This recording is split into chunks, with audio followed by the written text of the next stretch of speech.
Thank you. I'm just setting up still. One.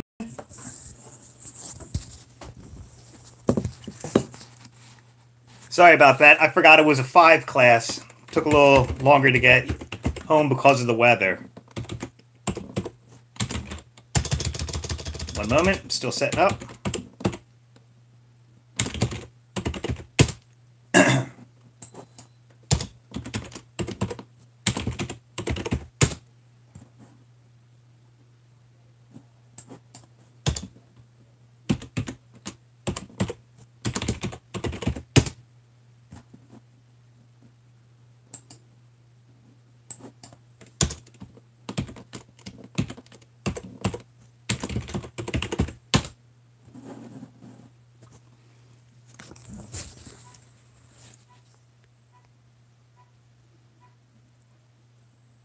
Hello everybody, I'm still setting up. One moment. Trying to get into Canvas. One second.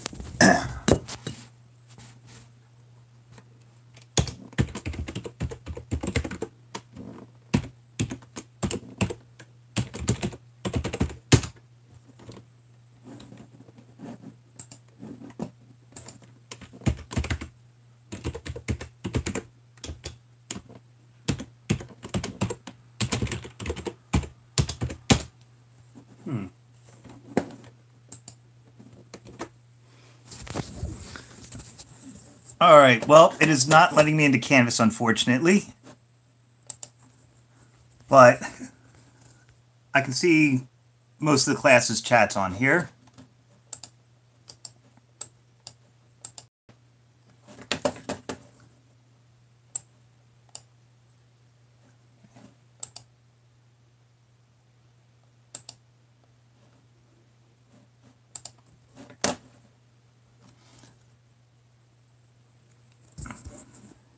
Okay, we will see about the workflow. You don't have to worry about it. We're going to be just going over the lecture at the moment.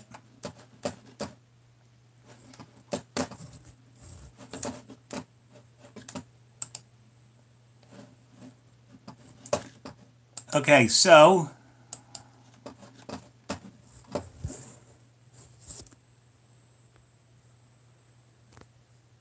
using the same settings as always. 1920 by 1080 square pixels with a duration of 10 seconds. Leave that up and running.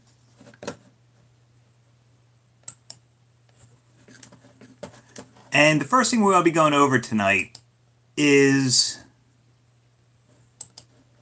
parallax. We touched on it loosely, but I'm going to go over that.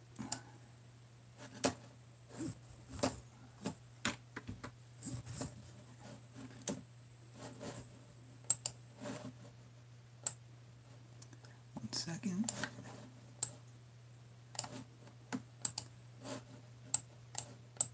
Hope everyone's staying warm in this weather.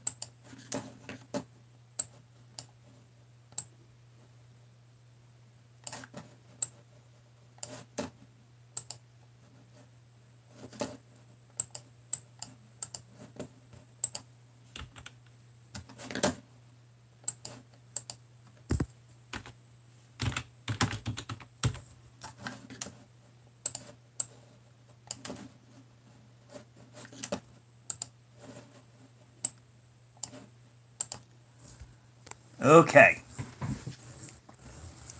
so I have several objects on my screen. Parallax is when things change based upon how the camera moves. The perspective changes and their spatial relations change. So first thing I'm going to do is I'm going to go Layer, New, Camera, up at the top. I'm just going to stick with these default settings for now and click OK. And I'll click OK one more time. Now up here at the top, I'm in Classic 3D. I don't want to do any of the more complex ones. Now the first step, this is still two-dimensional design. It's 2D animation. These are my switches. These are my switches. These are my modes. I want to be in switches. And you can get there by clicking the Switches and Modes button right down there at the bottom. Each layer, I'm going to click on the 3D cube for that layer in the palette. Except for this bottom one, I want to show you something. So I'm going to hit the P key, and there's my position, and I'll hit the P key here, and here's my position. Now you can see the difference. This one has the 3D cube on it, that one doesn't. This one has X, Y, and Z. X is side to side, Y is up and down, and Z is closer or further from the camera. This one right here on the bottom, I did not 3D enable it. It's just 2D, so it has X and Y, side to side, up and down. So I'm going to make that 3D enabled as well.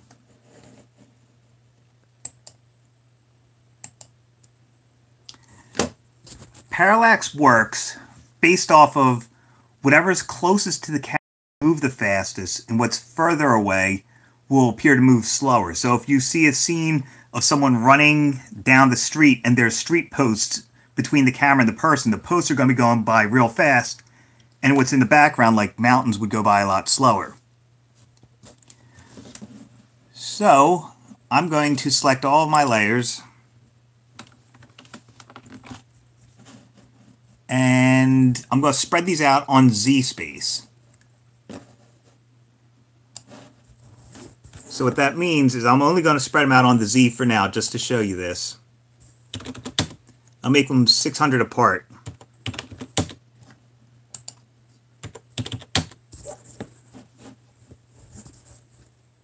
So now they've got a bit more space. They're going further back. And I did that by changing the... okay. I did that by only changing the Z on it. Now, I'm going to use my camera tool up here. There's several types of camera tools. There's the unified camera tool, which would be like a handheld shot. The orbit camera tool, which would sort of be like a tetherball going around a mayflower, going around the maypole. Track X, Y, that's moving side to side or up and down. And then track Z, that's going further or closer to what's on the screen. I'm going to do unified for this. And here's a quick tip when you're working in... Okay. So all I'd done was I made basic layers. Just normal layers. There's just a couple shapes. So you can put whatever you want on the screen. The next step, for each layer, in my switches, here's switches and modes. These are my modes, and these are my switches. I clicked on the 3D cube in each layer, and that will 3D enable it.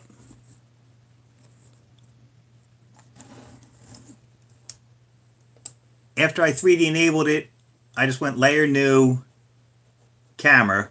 You could do it before or after, it doesn't really matter. No problem. Okay, now watch this. Let me deselect everything. You can see I've got the camera icon.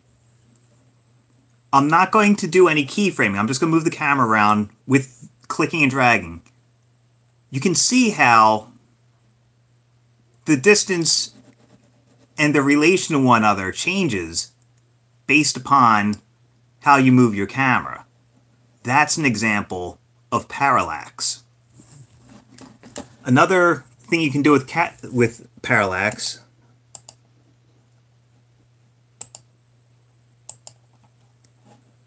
would be to push or pull into your shot with the zoom on the camera in camera options.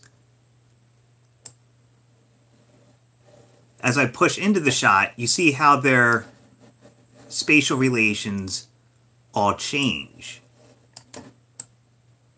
And that gets amplified as you move the camera. You can do some pretty interesting things with parallax and flat images. You can make anything you want a 2.5 or a 3D layer in After Effects.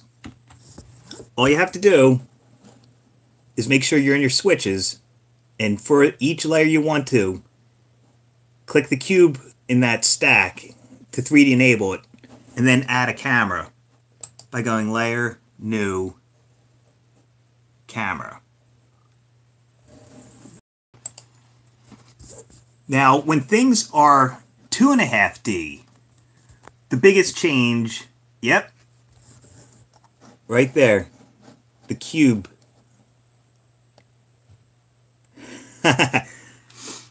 So you've got the cube going, and that's what makes it 3D enabled. Now, watch the star. I want to show you something. Okay, I've got the star selected. Now, instead of an anchor point, you've got a gizmo. As I move the cursor over the different arrowheads, that's Y. It'll only move up and down. It's going to constrain my movement to the Y-axis. This is X. That'll move it side to side. And then Z, right there, closer or further from the camera.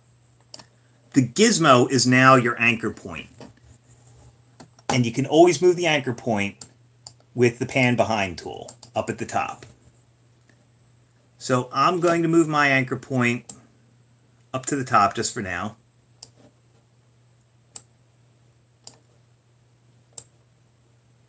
That's too hard to do while I'm holding the phone. One of the differences, once you add this third axis, X, Y, and Z, before you could only swing it side to side or spin it around. So this is the star layer. I'm going to hit R to pull up rotate. Now I'm going to turn off this one just so you can see the difference.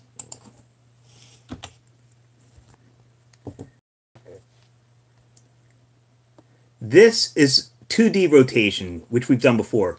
The first number is full circles, full complete 360s, and this is if you want to enter a specific degree. Now you can do each of those to an individual axis, X, Y, or Z, or you can rotate each one individually. So with the star, I'm going to do the Y-axis. And you'll see that it spins around on its axis like a door swinging open or shut. You couldn't do that before. And then if I do X, that'll make it go from the bottom, and Z will be the traditional spinning like a clock hand. So now you've got even more artistic abilities that you can do once you go from 2D to 3D, because now you can rotate on an individual axis.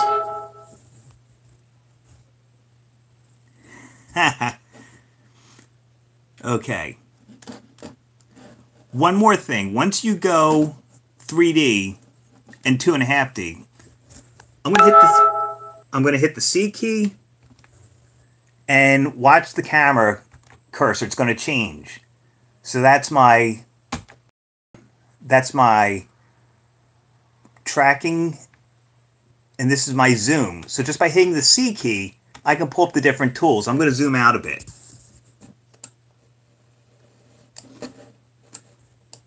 And you're going to love this.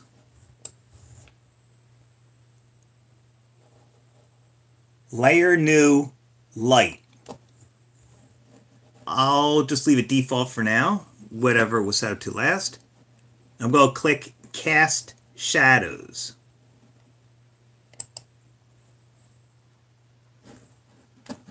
Oh, that's the wrong kind of light. Funny, I picked the one that's not going to do anything. 1 second. Layer new light. Well, it did some, but it was just too subtle. This is where you can get your different types of lights. Wait a second. I'm going to choose Spotlight with Cast Shadows on. And hit OK. There we go. Now I'm going to use my arrow tool to move around.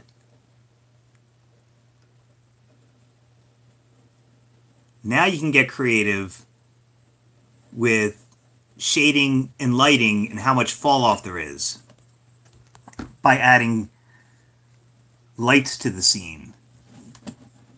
And for each layer,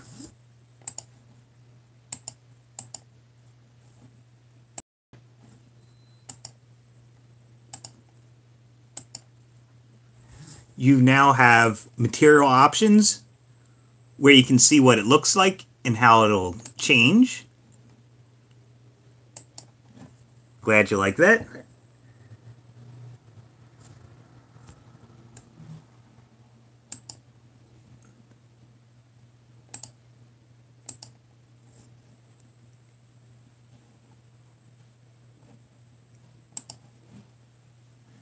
See, I can have this cast a shadow onto the scene, which if I had a solid color in the background, I'm going to change my resolution so that this moves faster. I'm going to go to 1/4 resolution.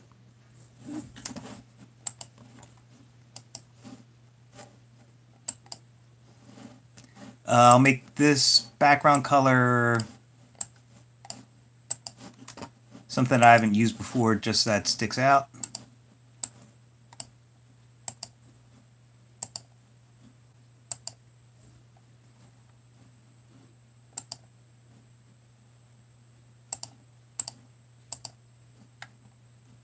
Okay, so now I've got a layer. Let me turn it on, make it 3D.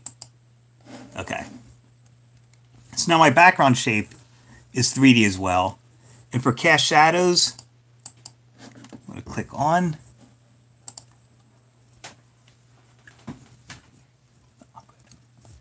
And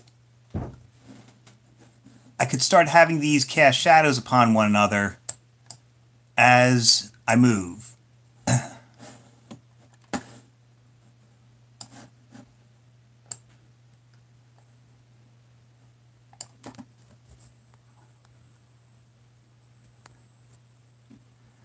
Okay, your light layer.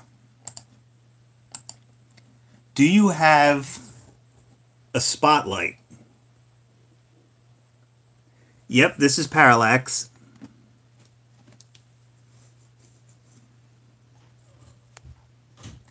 And everything I'm going over tonight, I already have the video tutorials from the previous semesters, so you'll have those as reference too.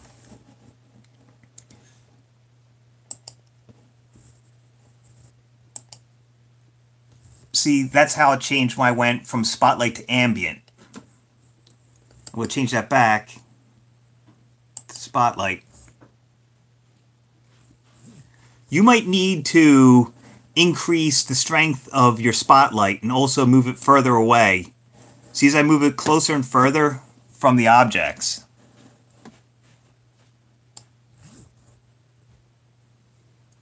it'll affect them that way too. I'm going to drop down my resolution again. You can animate anything you want with the camera as well as the lights, their position, their rotation. It's all up to you. Anything with the stopwatch, you can animate. I'll animate the intensity. So I'll go from 0, move forward.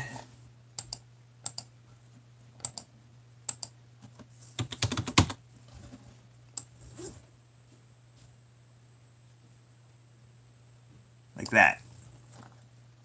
anything you can think of, you can do by clicking a stopwatch and then moving your playhead through time to change it.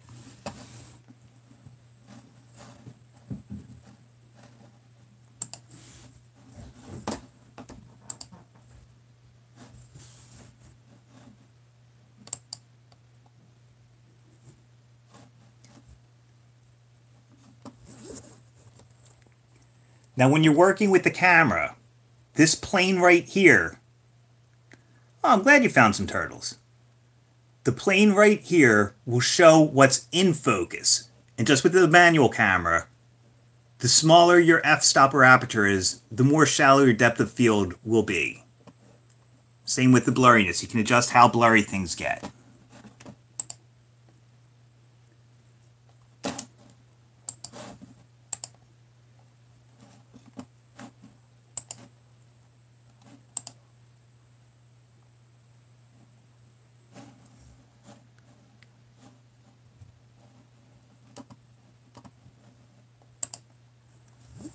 Okay, has everyone covered layer styles in Photoshop before?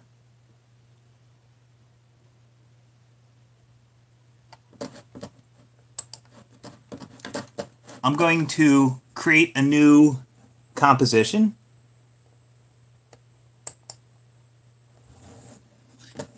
Click OK. Yeah, you always have the PowerPoint. And what was I doing? Let's see. Here it is right here. Oh, we're doing layer styles. Okay.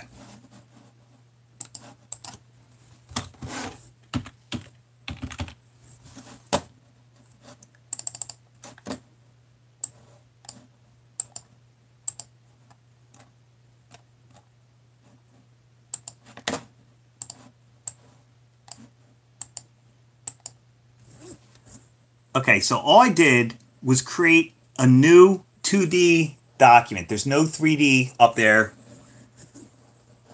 See, it's just a regular 2D text layer. For any layer in After Effects, I don't know.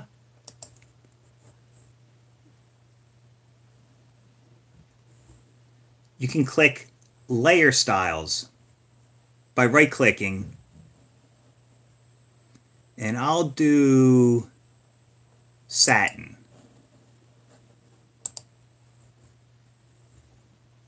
So now I'm starting to get this effect from the type. And again, anything with the stopwatch, you can animate over time. So I'll change the size over time. There's my keyframe. Move my playhead.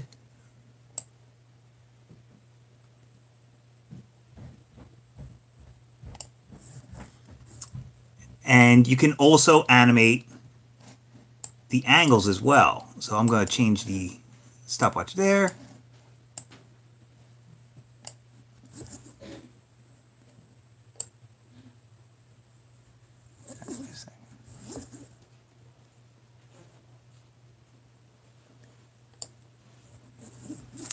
Let me make this, there we go.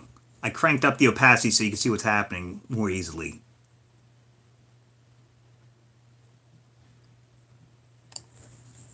That's one example of applying a layer style and then animating it. You could also change the distance over time.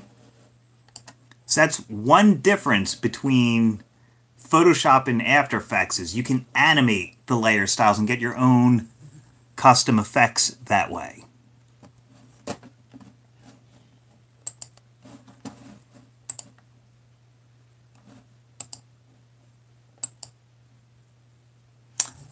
All right, now this is something to watch out for.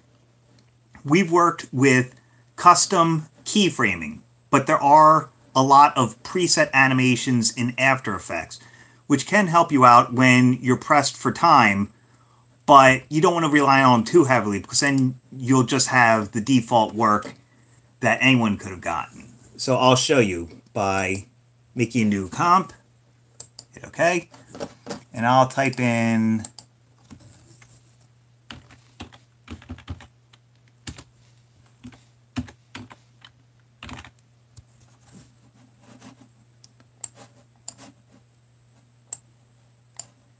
this down a little bit. Okay. Make it a different color. I'm sick of looking at that. All right, perfect. So here I have some type. And we've always gone over the 4 pillars of animation: position, scale, rotation, and opacity. And before you go animating, it's always a good thing to move your anchor point to where you want it. And I'm going to make mine... See, where's my anchor point? I'm having trouble finding it. Oh, it's in the center. Okay. I'll move mine to the bottom with the pan behind tool. Go back to my selection arrow. Now, in the effects, you have effects and presets.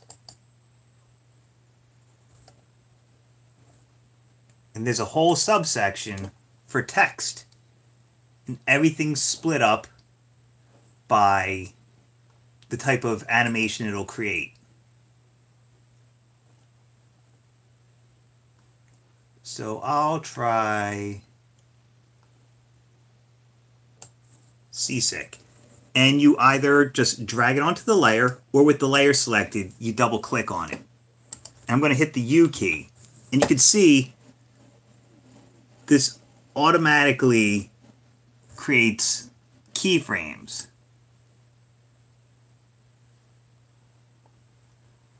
And you can get preset animations that way by going up to animation presets and then choosing what you want.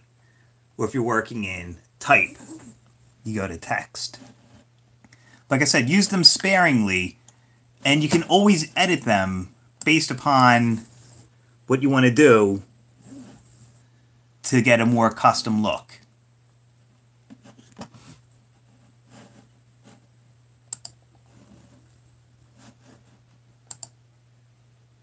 We already did converting shapes last week. Text to shapes.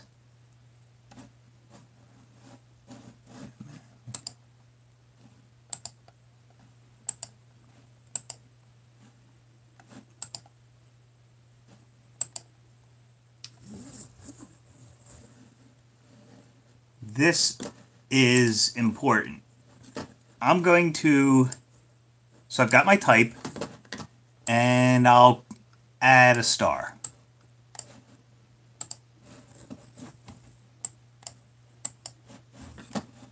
Okay, so I've got more than one layer going on. Yeah, we did zooming. Don't worry, like I said, there's the tutorials online as well. But I'll do that again if you want to see that once we run through the slides. So I've got more than one layer here. If I go Layer, New, Adjustment Layer.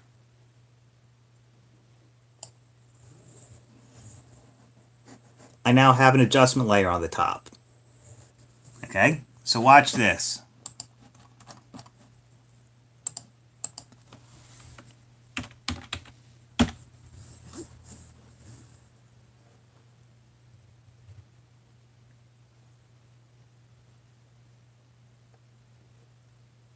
Let's try camera lens blur. I'm going to put that on my adjustment layer.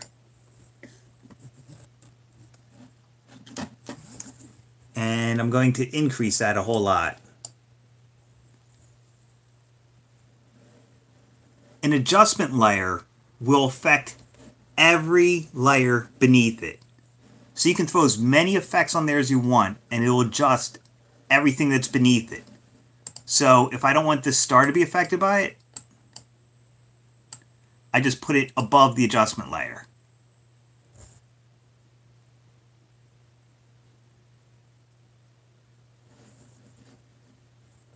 Let me drop down my render preview.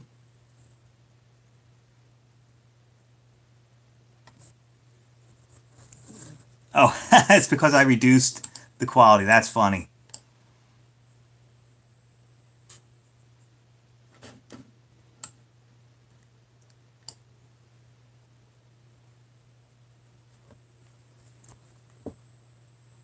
One moment.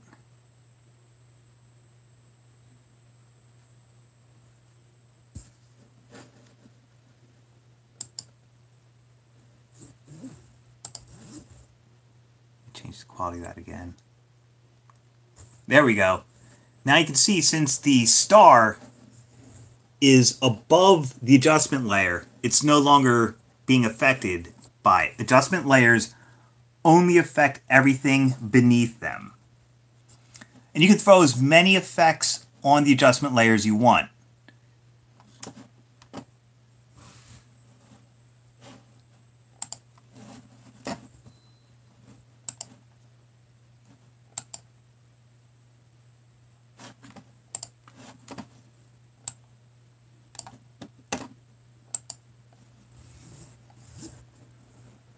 So as I said before, these are the switches. Clicking switches and modes will bring up the modes. And these right here are blending modes. So for my star, I'm going to change the blending mode for it. I'll try overlay.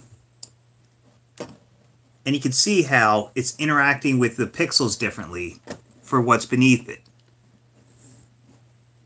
And you can do that for any layer you want. I'll try multiply.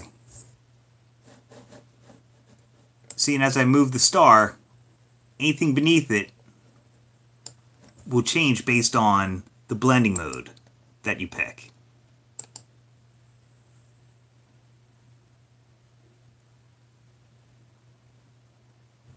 Each layer can only have one type of blending mode applied.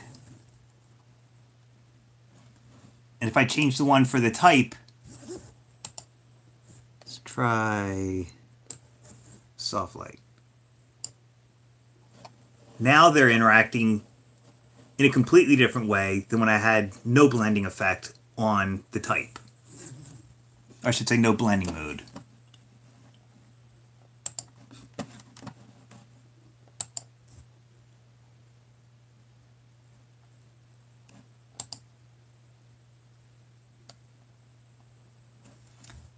Is there any way you can save this live stream when you... I think I can. Yeah, if I choose to. You can delete a live stream if you want. Now. Yep, I will. Just this once.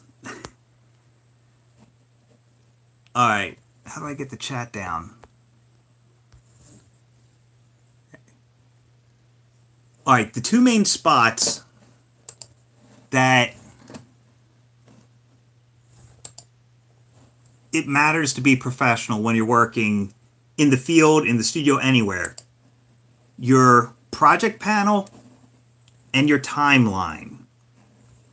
A good way to be professional with your project panel is by being organized.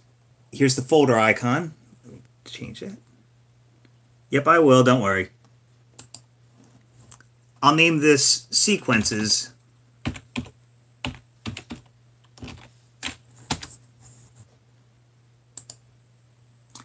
And you can put whatever you want inside there. Normally when I'm working, I create a folder for sequences, one for artwork. If there's video, I'll put video in one file. Audio will go in another folder. It's a good way that you can keep your work area clean, and also when other people work on your files, they'll be able to follow along more easily. And a way that you can be professional in the timeline is by naming your layers. So if I right-click on this one and choose rename, I could call it star.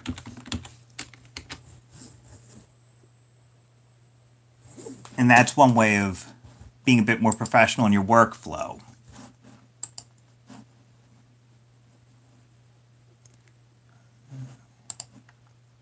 Ah.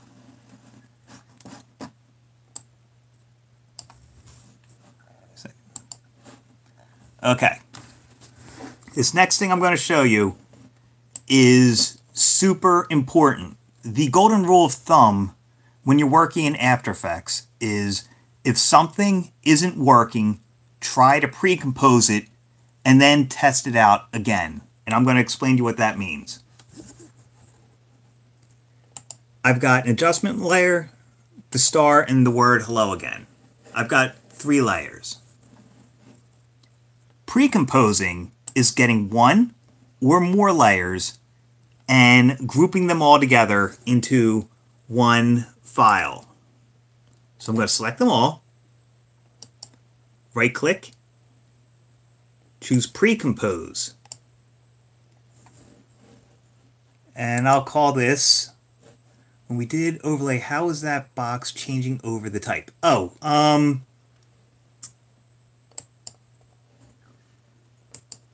I have 2 blending modes going on in those layers. I chose pin light and soft light. And wherever they interact, that's going to change how those pixels react. I got there by clicking the switches and modes. Those are the switches. And those are the modes. You just choose the one you want. I'll do hard mix. And you can see a change right there. Now, if I wanted to group all these together because I'm getting too many layers in my timeline, I just selected everything I wanted to group together, right click, and choose precompose. You can name it whatever you want. I'll just call this demo.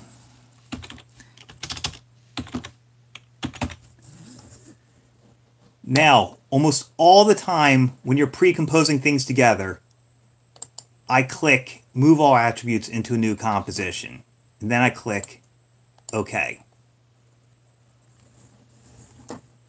So now you can see those 3 layers are pre-composed. Here's the pre-comp icon, and there's demo. So if I need to edit these again, I just double click on it, and it'll open up my demo pre-comp in a new tab. So I can then select my type, change the color if I want, and then close out of that. And there it is. Another example of why pre-composing is important, I'm going to click OK. I just created a new comp.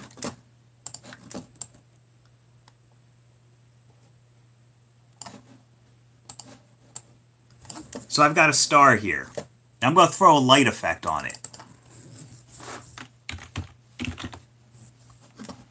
Let's see what we got here.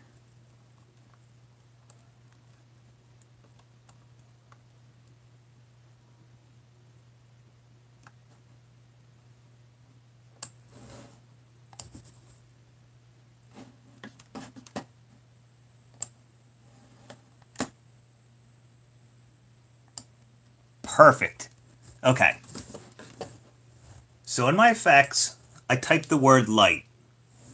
And I chose the effect called CC Light Rays, and I dragged it onto the layer for my light. There's a hard edge, and I'm going to explain why. Let me just make this a little bit darker, stronger so you can see what's going on. There we go. So now you can see what's going on here.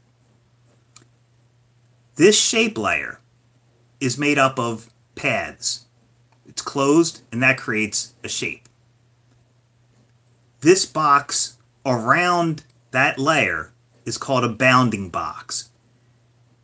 This part in here where there's nothing, that's alpha. So here's the alpha, here's my paths making a shape, and the box around the whole layer is the bounding box.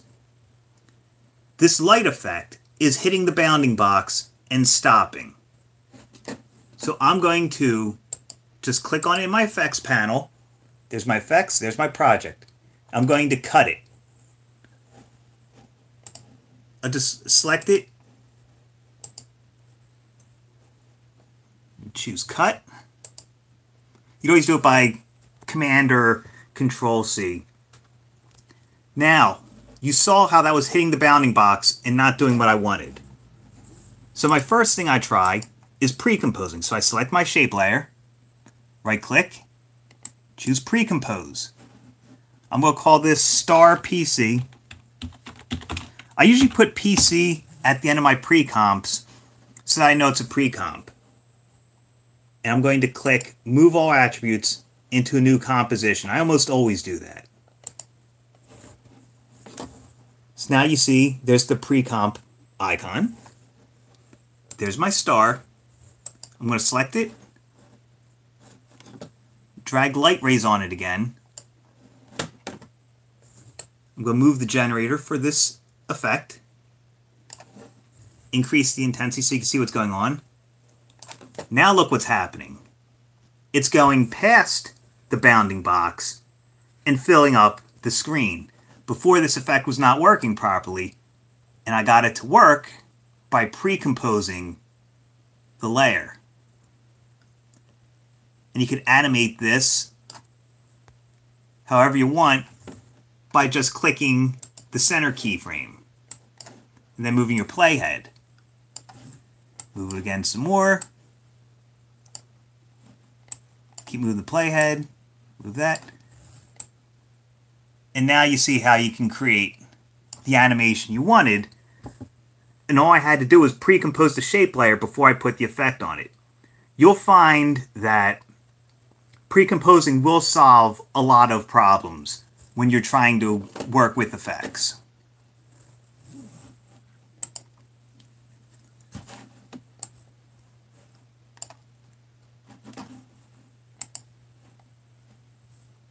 So to have the outside of the shape be exposing light, you'd have to, nope, not at all. So I'm going to take the same effect, I'm going to copy it, and I'm going to hide this layer.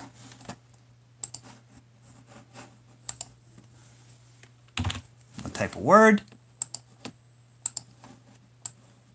I'm going to paste the effect onto that text layer. Oh no, it didn't work. So I'll just drag it on there again.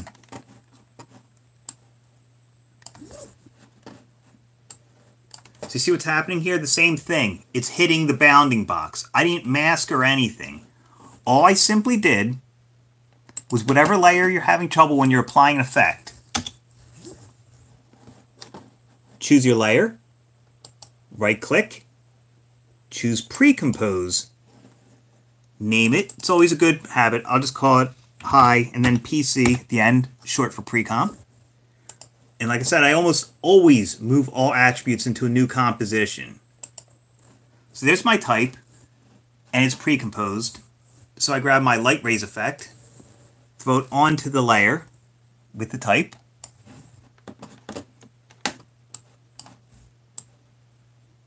Now you see it going past the bounding box.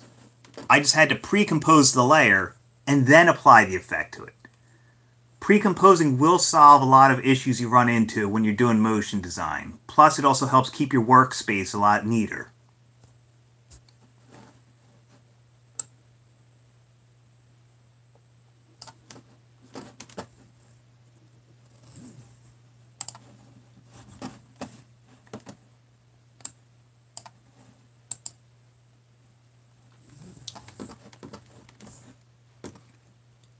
This right here means that light is only showing. Oh, you want the light to show on the outside of the type like that? Is this what you were trying to make it do? Or are you trying to make it stay inside the text?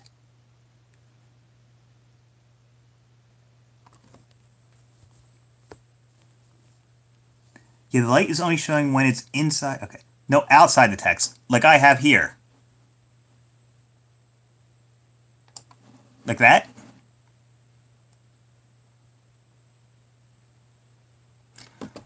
What? Oh, like the text will be blocking the light. Okay.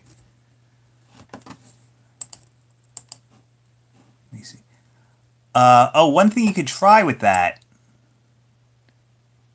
is... Okay, I think I got it. So first thing I did was I increased the intensity of this. And let's see if this works.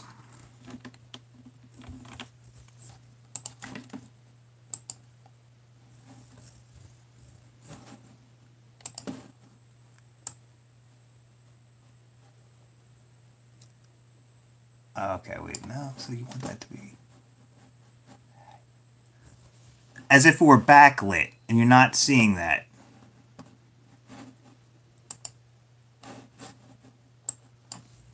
I got it. You ready? This is simple. I think this will be the best solution.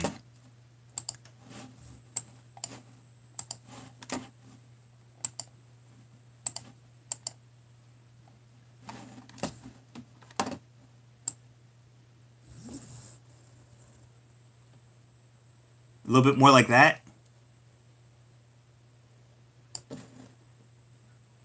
Let me see something.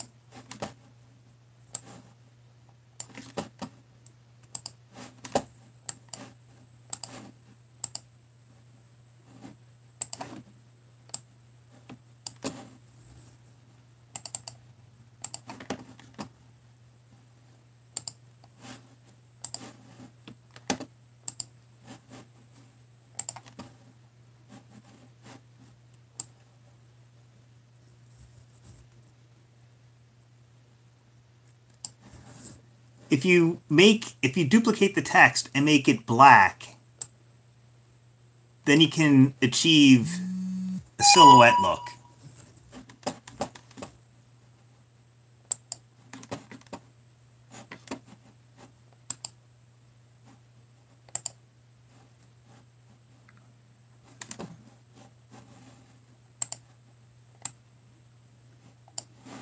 Okay, this one I'm going to get to another week. Let's see, what did I want to cover in this one? All right. We did trim paths last week, and how I explained the trim path will go over both edges of the letter. And then if you make a path, you'll get that.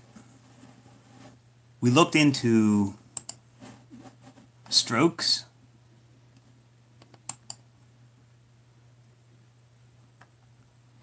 But the one thing I want to go over tonight, which a lot of you have already started working with, is alpha mats.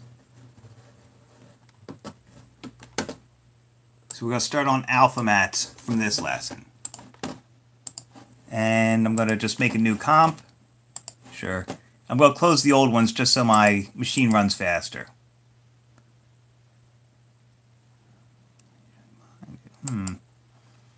We'll have to look at that next week in class.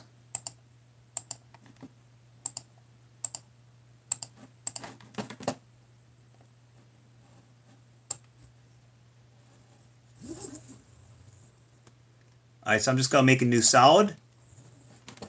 I'll make it whatever color this is, sure. And there we go.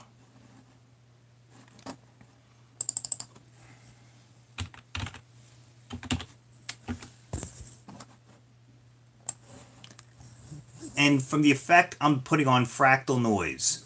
I'm just dragging it onto that layer. And I've got my fractal noise already.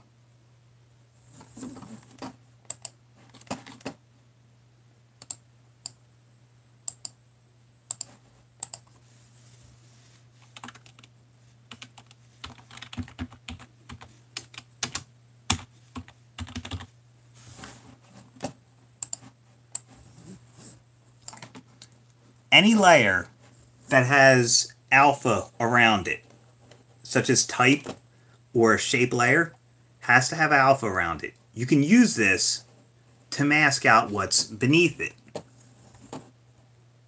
my alpha matte type, well, the text I'm using has the alpha matte layers on top, and there is my noise behind it. These are my switches. I'm going to want to be in modes. The way alpha mattes work, I usually use the expression, you put a mask over your face. So what you want to be masking has to be over top. That's why I've got the text on top and the noise beneath it. On the layer below it, the one that I want masked out, under track matte, I choose alpha matte.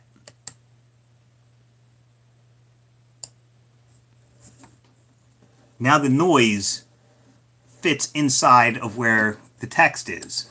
If I move the text around, it'll show a different part of the noise layer beneath it. Again, whatever you want to use as an alpha matte, now this has an alpha matte icon and the eyeball is turned off. You put it over top of what you want to mask, and then your track matte, for what is beneath it, you choose alpha matte. And that's how you can mask things out. So I'm going to do this differently. I'm going to hit no alpha matte. I'm going to delete my text layer. So here is my texture right here. Is masking better to do that? No, it's better to do masking in After Effects. We're going to get to masking right after I show the alpha matte. And the reason it's better to do masking in After Effects is because you can animate the mask, and I'll show you how to do that. So I have nothing selected, because if I have anything selected, when I draw or use a shape tool, I'll create a mask. So with nothing selected, I'm just drawing a basic curve. Now I'm going to click on the word fill and choose none. And then I'm going to give it a stroke by clicking on the word stroke. Give it a solid stroke. I'll make it thicker so that everyone can see it a little more easily. So here is my stroke path. Whenever you have a shape layer selected, you could always click the Add button. Sorry about that. Drop the phone.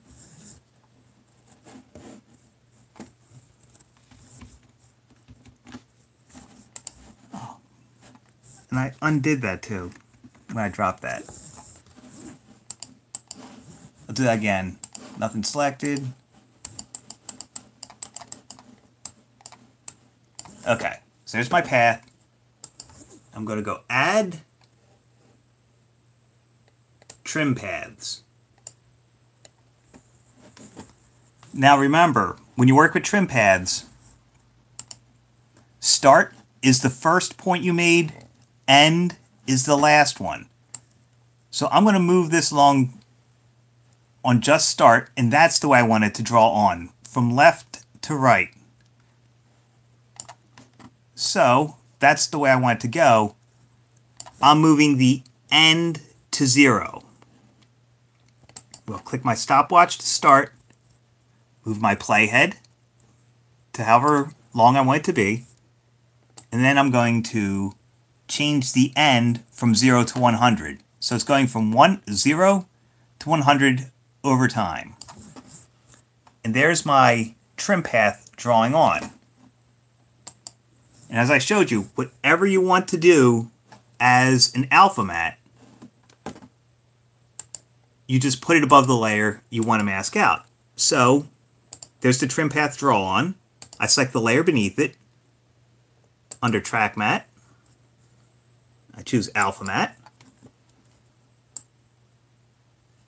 And so now it's drawing on and keeping the texture as well.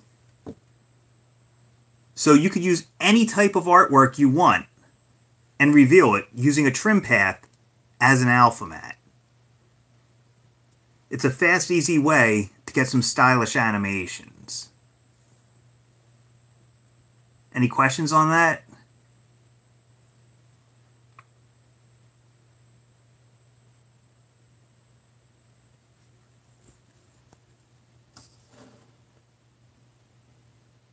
So remember, a mask goes over top.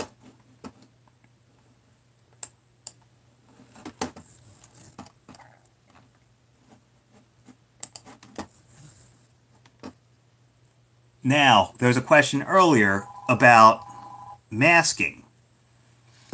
And same thing goes with maskings. The mask goes over top. So I'm going to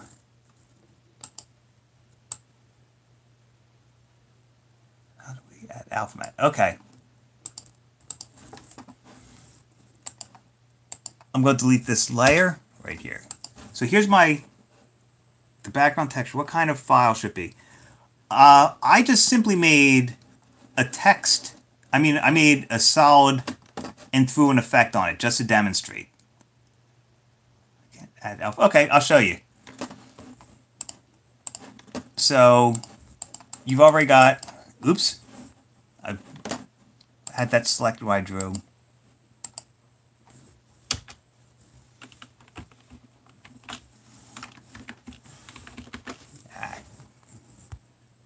One second.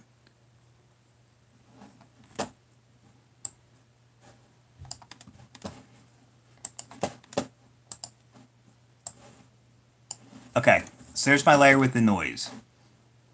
Nothing selected. Okay, there's my path.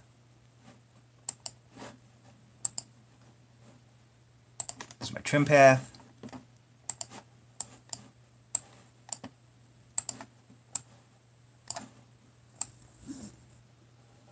Okay, so you've got this part where you've got the trim path drawing on.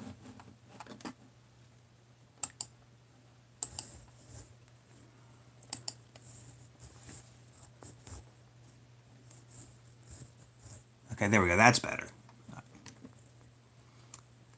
The alpha matte always goes above what you want to reveal. So I've got my trim path shape layer drawn above it. These are my mattes.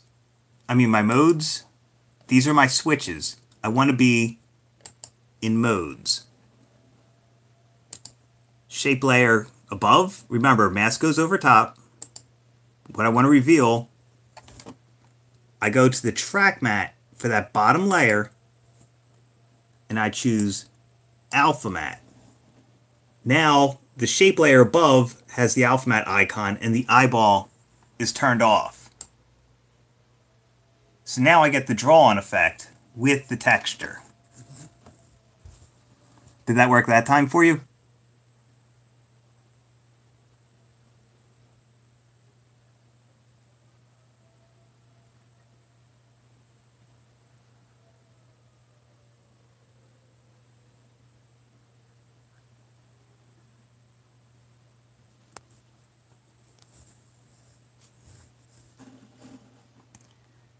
Alpha matte always goes over top. Then you select the lower layer and set it to be alpha matte.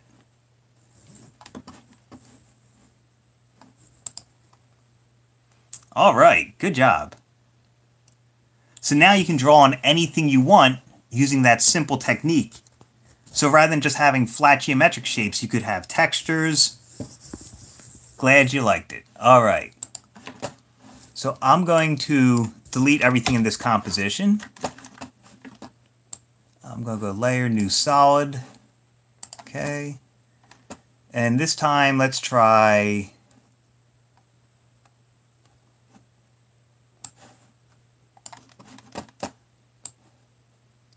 I just threw some noise on it, just so you see what's going on here.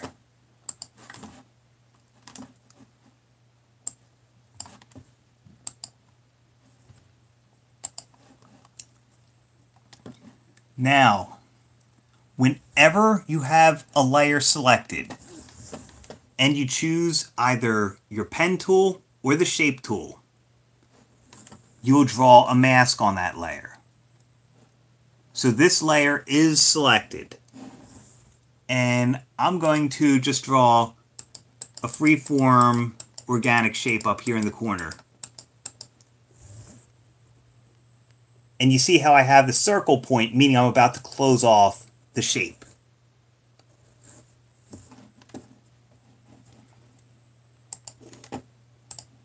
If I twirl down the arrow for that layer I drew the mask on, I now have masks.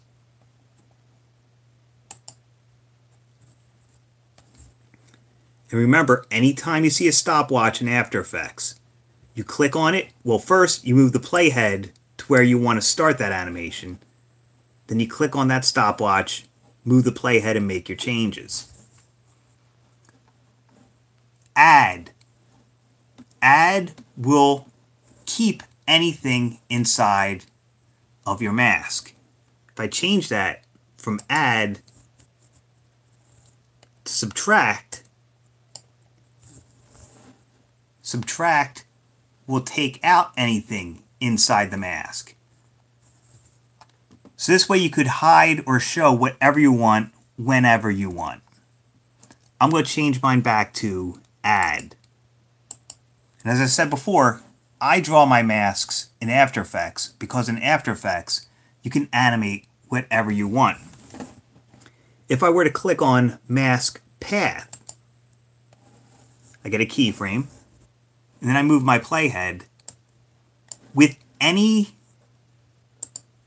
shape layer in After Effects, you can animate the shape. I just had to put the phone down for a second.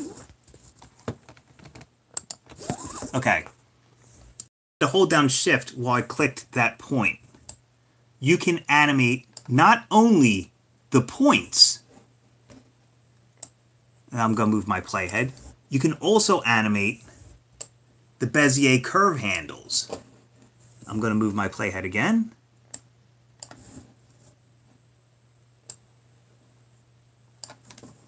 I'll move my playhead again.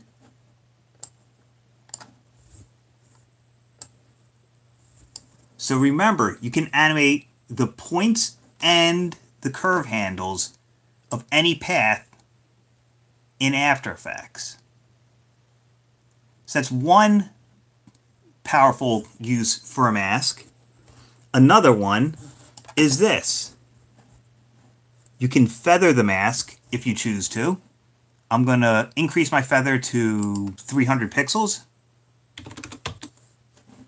And now it's a blown out, soft, organic look. The more you feather it, the more it'll change the shape that you drew. Mask expansion. If you go negative, you're going away. And if you go positive, you go past it. So you can animate that. I'm going to click the stopwatch, move my playhead, and then I'm going to put that from a negative to a positive.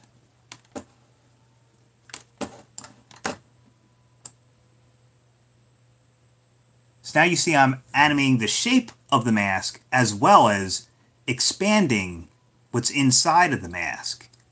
If I want, I could feather that. I could even animate the feather for it if I wanted to. It's probably not going to look good. I'm going to start off with no feather. Then right about here, I'll add a keyframe with the Add Keyframe button. I'll go forward a little bit. And let's try a little bit of feather. So I did about 63 there. I'll go a little bit further, and I'll change that to 0. Where's the Mask Path keyframe? Mask Path keyframe. Oh, okay. So I twirl down the arrow for the layer. Then I twirl down masks. And I twirl down mask 1. You could have more than one mask on a layer. That's another benefit. And then I click the stopwatch for where I'd wanted to start my animation. And then I moved the playhead and I chose whatever path I'd wanted. Let me hold down Shift 1 second.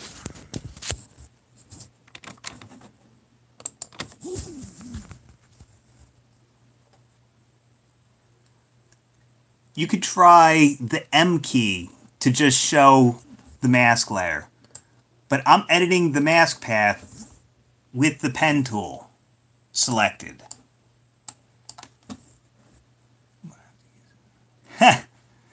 Yep, you are. You could use animated masks, or you could use trim paths. Doesn't have that under masks. You're not seeing these options. Do you have a mask selected for your layer?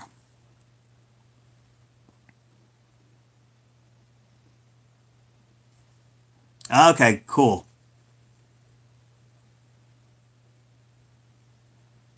And then, like I said, anything with the stopwatch, move the playhead to where you want to start animating that feature, click the stopwatch, then move your playhead in the timeline, and change what you want.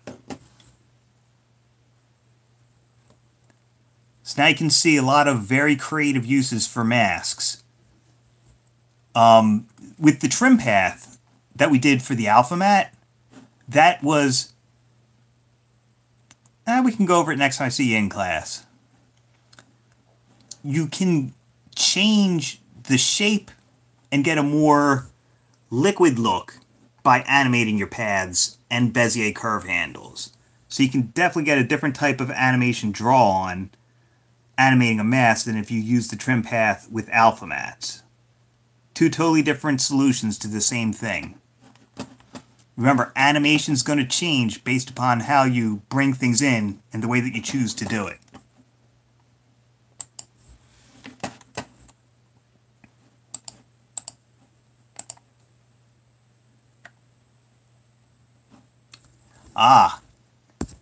Here's something a little interesting for you.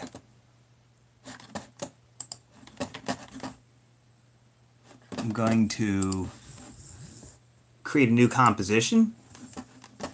Okay.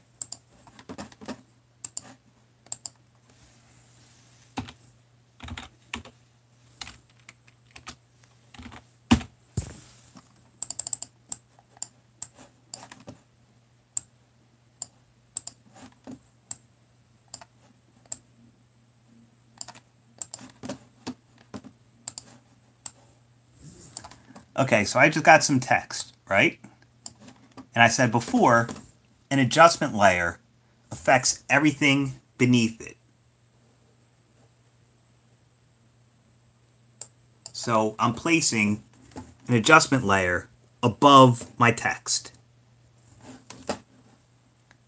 Now in effects, I'm going to choose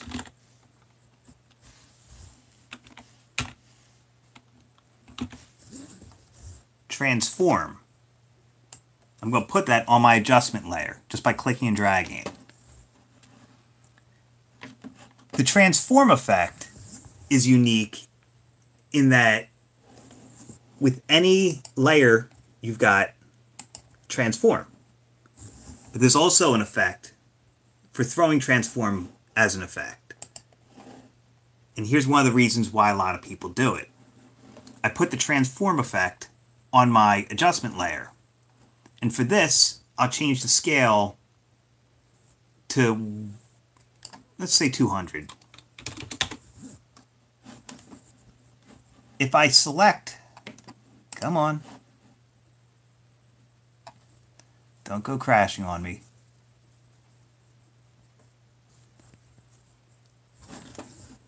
One thing I need to do, edit, purge all memory. That'll help free up some space. So I've got my adjustment layer and I threw the transform effect of 200 scale. If I select my layer, remember, anytime you have something selected, and whether you use a shape tool or a pen tool, you'll draw a mask. You can mask and draw more than one mask and animate this effect. So I'll go forward.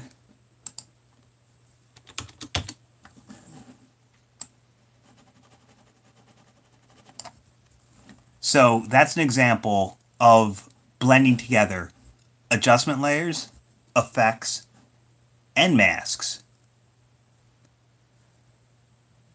So you can start using all of these techniques as you see fit, mixing and matching, doing more than one technique at a time. Like we said with alpha mats, you could draw on a trim path, use the trim path as an alpha mat to reveal something, or you could draw a mask and animate the mask by clicking the mask path stopwatch and then changing the curve points and the Bezier handles. Lots of creative use based upon simple effects.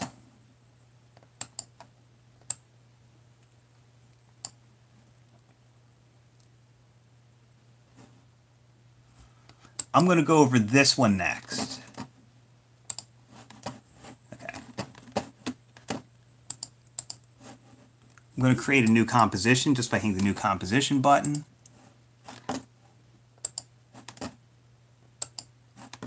And let's go layer, new, solid, sure. You know what? Wait. Solid.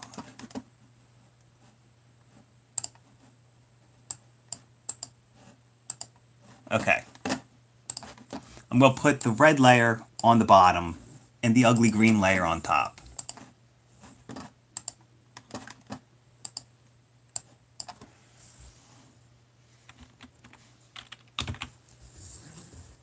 In my effects, I typed ramp, R-A-M-P. I'm going to throw a ramp effect on my green solid. That's going to give me a gradient.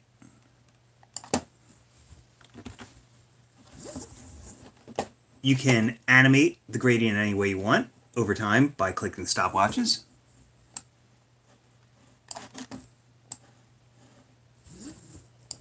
These are the influencers that you could use to animate the gradient if you want. You see the numbers change, so you can do it numerically or by clicking and dragging those. But here's the important part. We got white to black over top of the red layer. Now remember, masks, think of you put a mask over your head. So I've got this gradient over top of this solid. The solid beneath it. Luma is the thing the guy in the tutorial I watched was using to reveal. Yep, exactly. Yep, no problem at all.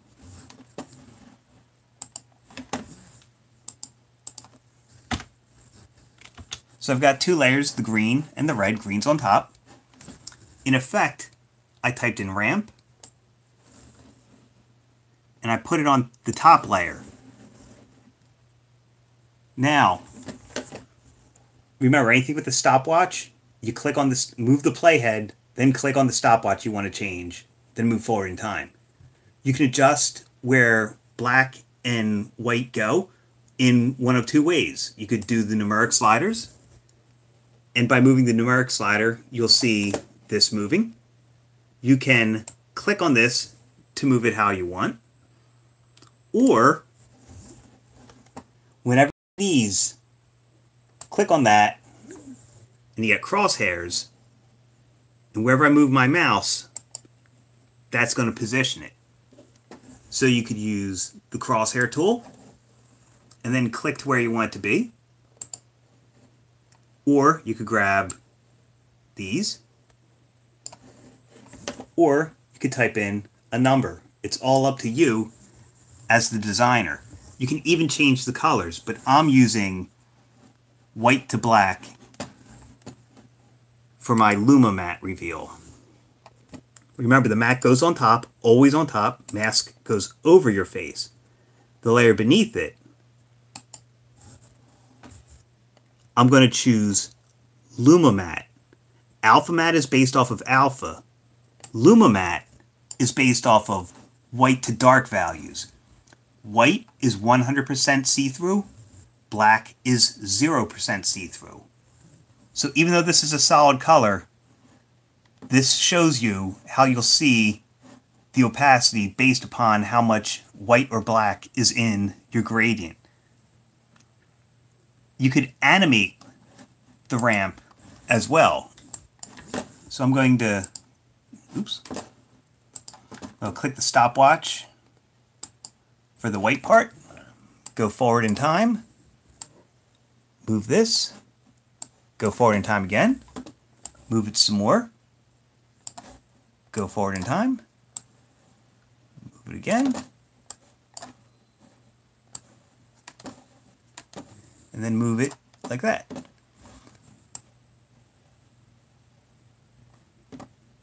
You could use this to reveal whatever you want, however you want. As long as you view it as keyframes that you're changing across time, you can break any complex animation down simply. Alpha matte works off of alpha. Luma matte works off of light to dark to reveal what's beneath it. Everyone see the difference between the two?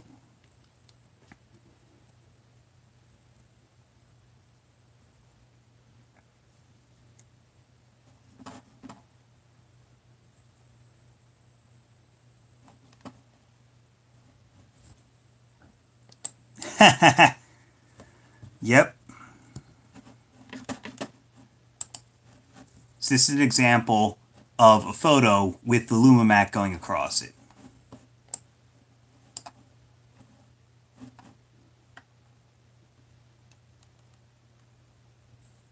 Alright, I'm going to do the last thing, parenting.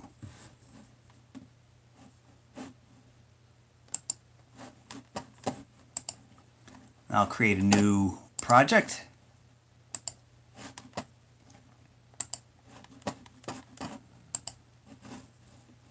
Let's do... Very good.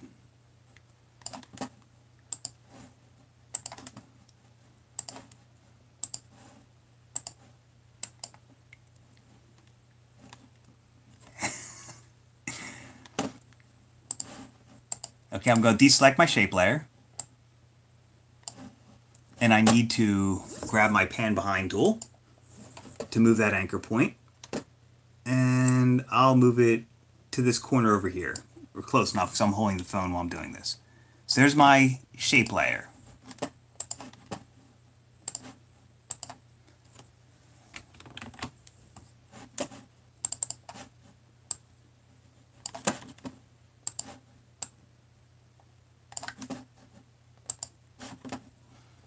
Okay.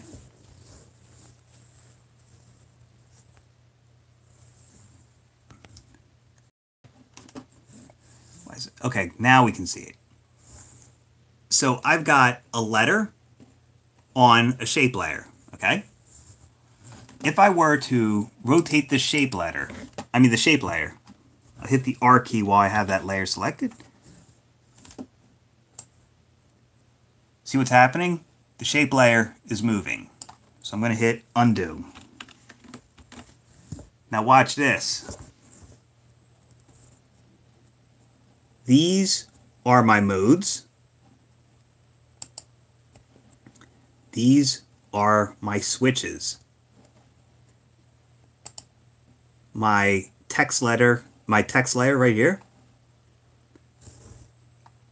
You can either use the pick whip by clicking and dragging, or you can use the drop-down menu.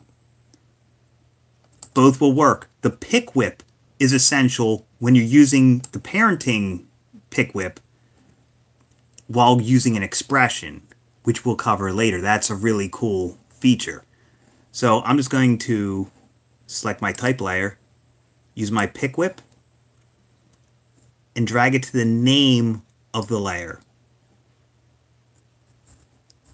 So now, when I rotate the shape layer, the letter does everything this layer is going to do. Because I pick whipped it, I parented it to the layer itself. So if I'm going to hit the S key to scale. If I scale this up, the letter will scale with it. Every change that happens to this layer will also happen opacity to the letter because it's parented to it. Oh, well, that one didn't work.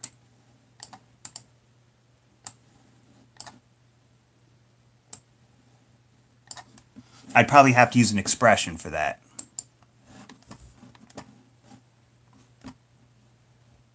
Let me try that out real fast. Now remember, if you want to use an expression, you Alt or Option click on the stopwatch. So I'm going to hold down Alt or Option and click that stopwatch.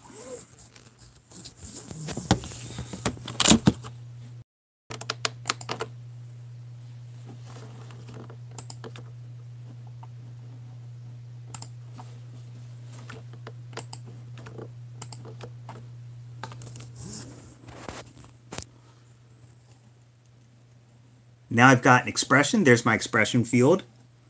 I'm going to try and just drag my pick whip with that expression to the opacity. Oops. I'm going to drag that pick whip to the word opacity on the shape layer. Now let's see what happens.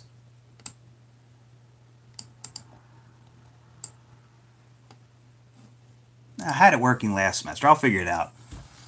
That's one example of how you can use the pick whip inside an expression as well as,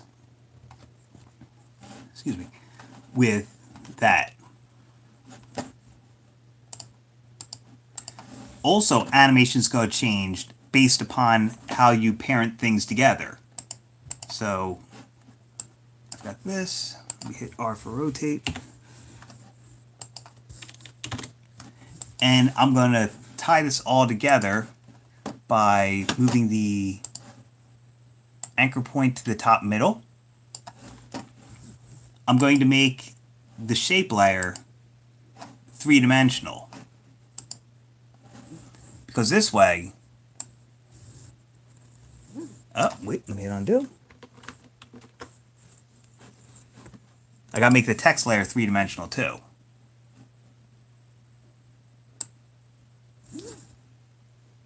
So that way, however I rotate it, they will stay together. Now it's working.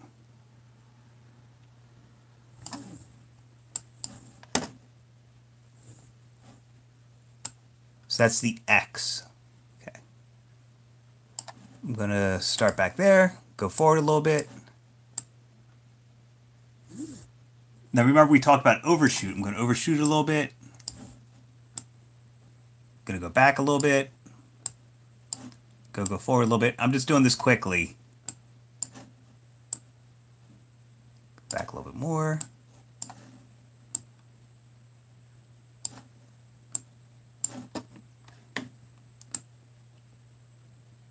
Oh, I forgot to click the stopwatch. That's the best. Yes, exactly like the sign for a shop. Okay, now I'm going to go forward. Well, actually, I want to start back. There we go. Start up there. Go forward.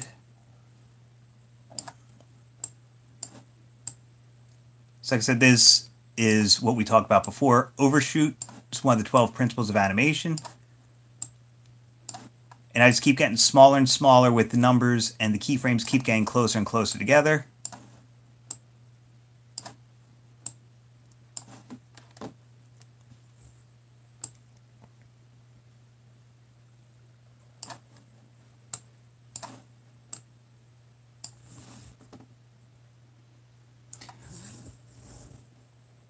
I made the type and the shape layer 3D.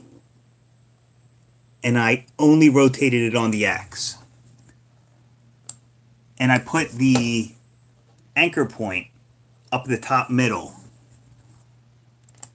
That's how you get the back and forth of the sign.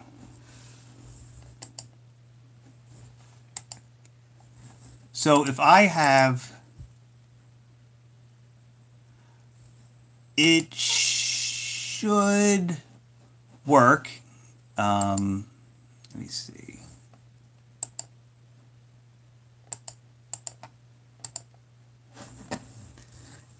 If I were to try that, I'd have to go click on Classic 3D,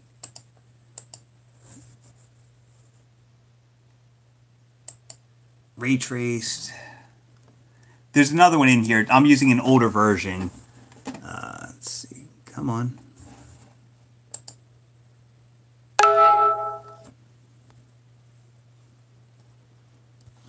I made my layers 3D in these switches. Remember, there's switches and modes. And I clicked the 3D cube for each one. It's 2.5 dimensional now.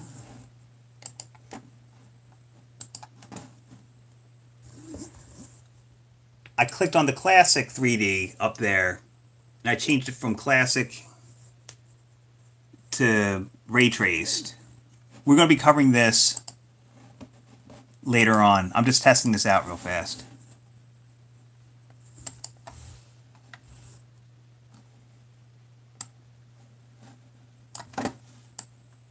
Yep. One second.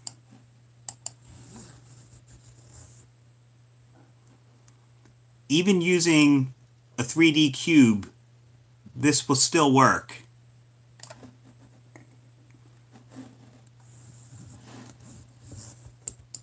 So I'm going to go back to my Classic 3D just to work faster.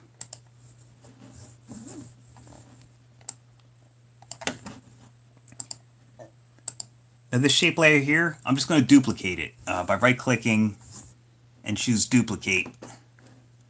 Well, actually, no. Sorry, I hit Command D. Wasn't thinking. Okay. Here's the duplicate. I'm going to change the color of it to, let's see.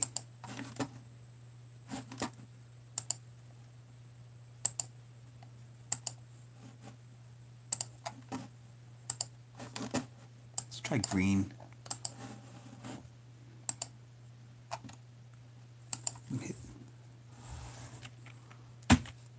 Hit P. Okay.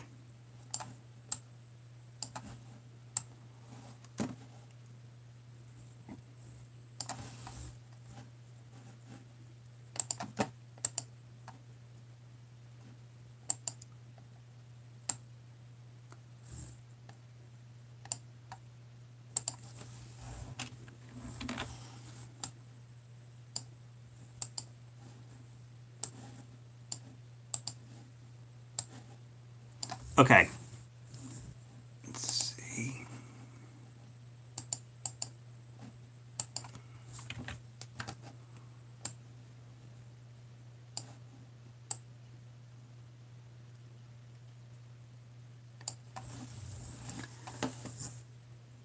I duplicated my type and my layers. This type is parented to that layer. This type is parented to that layer.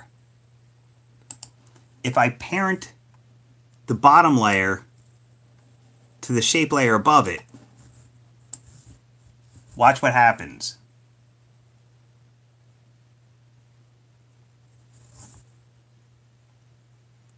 See how it gets its own set of physics because it's parented to the other layer. So instead of swinging like a sign, now it's swinging like a rope ladder, because I have this parented to that. And if I parented something to this, that third part would be swinging out even further. That's an example of how you parent things will affect their animation.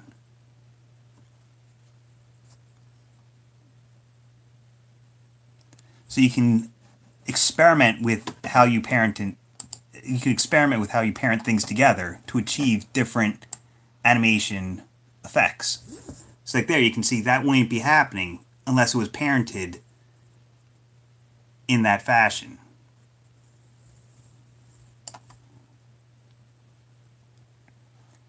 Okay, I'm going to end the lecture here for tonight. You did a great job I just didn't want everyone to miss 2 weeks in a row. I will be back on in 20 minutes to answer lab questions. So, do what you need to, grab something to eat. I'll be back on at 7:10. And I'll be on until 10 o'clock to answer lab questions.